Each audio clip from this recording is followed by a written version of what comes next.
Yeah, speaking of uncertainty, Professor, what are your views on social security and welfare measures? I did like the fact that there were some targeted measures like the Commonwealth rent assistance. And I'm not sure the HEX help is that good, but I like the aged care package and I liked seeing a few sort of targeted moves like that.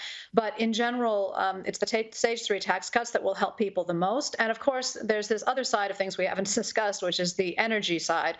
The $300 rebate, some people will be saying that's wonderful because energy is, of course, something that's getting more expensive, as is everything. But it really is just a dribble in the pockets of people who are in another part of the budget subsidizing massively this ideological pursuit of the net zero transition that is getting huge amounts of government subsidies. So I don't like that because it's basically a ruse. It's basically saying, well, we're going to help you out over here on this line item, but the reason why that line item is going up so much has a lot to do with government actions in another quarter that we sort of want to keep out of sight. And I don't like that. I think that's a bit disingenuous, and I don't think it's good for Australia. I think the government should get out of the energy market as much as it is. It's certainly, there's a place for renewable energy and for electric vehicles and all this, but for the government to push this hard with this much money is just inappropriate.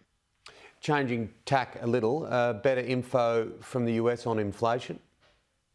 Yeah, a little bit. Of course, I'm also worried about the growth. So if you look at their growth figures, it's coming down a bit more than people were hoping, and they have more trouble even than we do in some parts of their labor market. They've got a lot of missing workers, a lot of sickness. So I'm not really happy about that. It's my country of birth, of course. And of course, a couple of years ago, I was worried about stagflation. At least the inflation part is coming down in the U.S., but it looks like we might have to be more worried about the longer term growth prospects. You must find the political situation, I know we're going off subject slightly, looking back at the United States, a massive soap opera. It's quite extraordinary.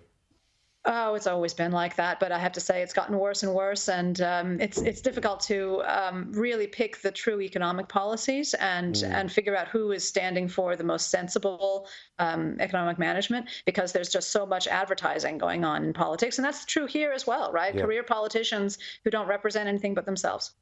Absolutely. Now let's get back to Australia and what a lot of people are hanging out for. You talk to them day in, day out is, I just want these interest rates to come down. What do Yeah. you make of inflation in this country? And now that we've seen what we've seen the past week and a half, do you think interest rates will drop sooner rather than later?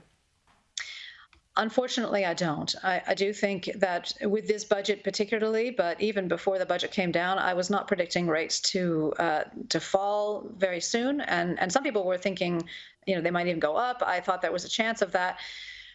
Unfortunately, I don't think there's much really hope that that's going to happen because there is going to be more money injected into the economy, not just with those tax cuts, but also with a lot of these other government expenditures. And so the RBA is keeping an eye on that, right? I mean, they can't control inflation perfectly, but they're going to be looking at all the different indicators of economic health and the quantity of money relative to the economic activity we have.